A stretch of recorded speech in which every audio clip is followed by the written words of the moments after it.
آپ کی شہادت پر خصوصی گفتگو ہوگی. جناب علامہ پیر خالد رومی نظامی قادری صاحب آپ یہاں موجود ہیں اور حضور آپ کو اپنی جانب سے اور وفاق ٹی وی کی جانب سے خوش آمدید کہتے ہیں. اور چونکہ سلسلہ سوال و جواب شروع ہونے والا ہے تو مناقب مولا علی علیہ السلام کے متعلق میرا پہلا سوال یہ ہے کہ جناب علی المرتضیٰ رضی اللہ تعالیٰ عنہ آپ کی حدیث نبوی میں آپ کے جو فضائل ہیں وہ تو بے شمار موجود ہیں اور جن کی روشنی میں ہمارے علماء اکرام محبت علی کا درس دیتے ہیں. لیکن اسی کے برعکس اگر دیکھا جائے تو کچھ علماء اکرام اس چیز کو روافض کی نقل قرار دیتے ہیں اور اس کو غلو کا الزام اس پر عائد کرتے ہیں. تو حضرت علی رضی اللہ تعالیٰ عنہ آپ کے فضائل کا و کمالات کا ذکر قرآن مجید میں کس طرح سے موجود ہے، اس پر ذرا روشنی فرمائیے گا. نحمدہ ونصلی ونسلم علی اشرف الانبیاء والمرسلین اما بعد فاعوذ باللہ من الشیطان الرجیم بسم اللہ الرحمن الرحیم. جناب امیر المومنین علی المرتضیٰ مولائے کائنات کی شخصیت، آپ کی ہستی ایسی جامع الصفات ہستی ہے اور ایسی باکمال شخصیت ہے کہ جس کی نظیر اولین والآخرین میں نہیں ملتی. جرت، عزم و استقلال، حمیت، فقر و استغناء، زہد و تقوی، جود و سخا، صدق و صفا اور بندگی، اللہ پرستی، بے ریائی، خشیت و تقوی، تمام صفات میں، تمام محاسن اور مکارم اخلاق کے جو مکارم عالیہ ہیں ان سے آپ مزین اور ایک روشن شخصیت تھے. خانوادہ نبوت کا ایک ایسا چراغ، اہل بیت کے فرد فرید، سربراہ اہل بیت.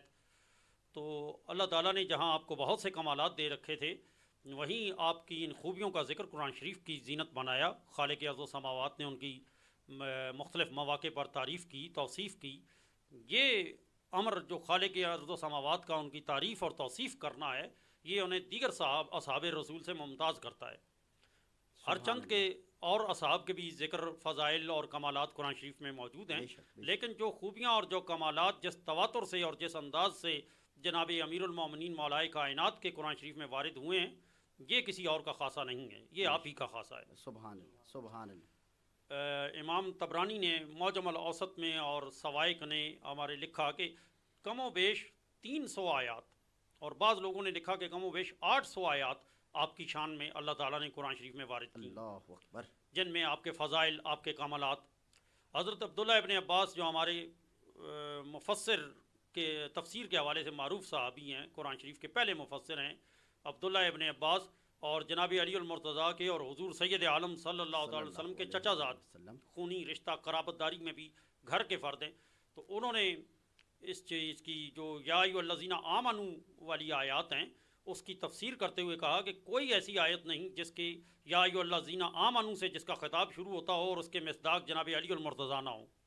یہ آپ کی خوبی ہے. اس کے علاوہ فرمایا کہ کوئی قرآن شریف کی ایسی آیت نہیں جس میں آپ اس کے سردار اور ان آیات کے مصداق نہ ہوں.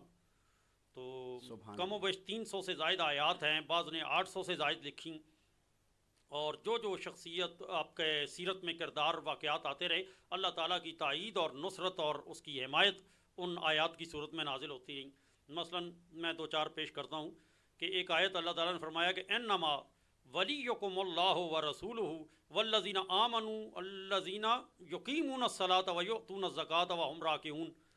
اس آیت کا پس منظر یہ ہے کہ جناب علی المرتضیٰ مسجد نبوی میں نماز ادا کر رہے تھے. 2-4 لوگ اور بھی دیگر صحابہ موجود تھے. تو ایک سائل آیا، اس نے اللہ واسطے اللہ کے نام پر سوال کیا. تو آپ نماز میں مشغول تھے، دیگر اصحاب رسول نے اس کی طرف توجہ نہ کی، جو افراد مسجد میں موجود تھے کسی نے اس کو کچھ نہ دیا.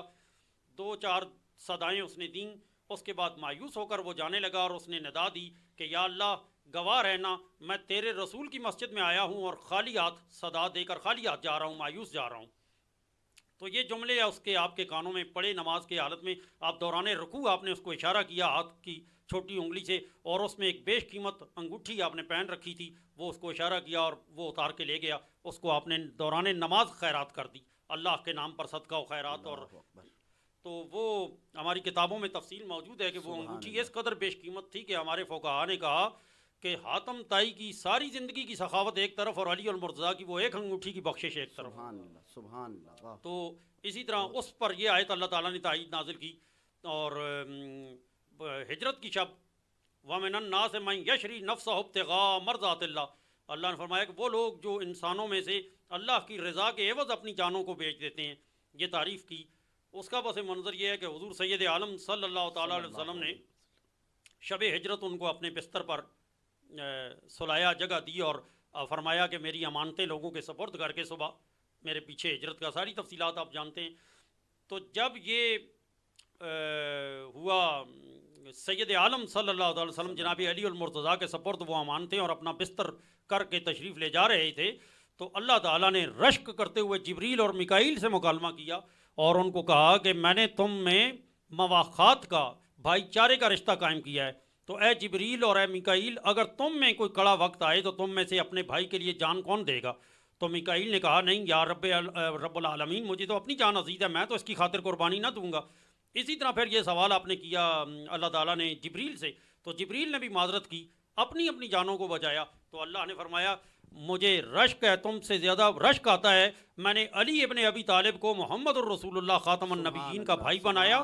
اس نے اپنی جان کی پرواہ کیے بغیر دشمنوں کے نرغے میں اس کے بستر پر خود کو پیش کر دیا, تو وہ تو تم سے بازی لے گیا. پھر اس عوض پر ان کو نیچے بھیجا گیا کہ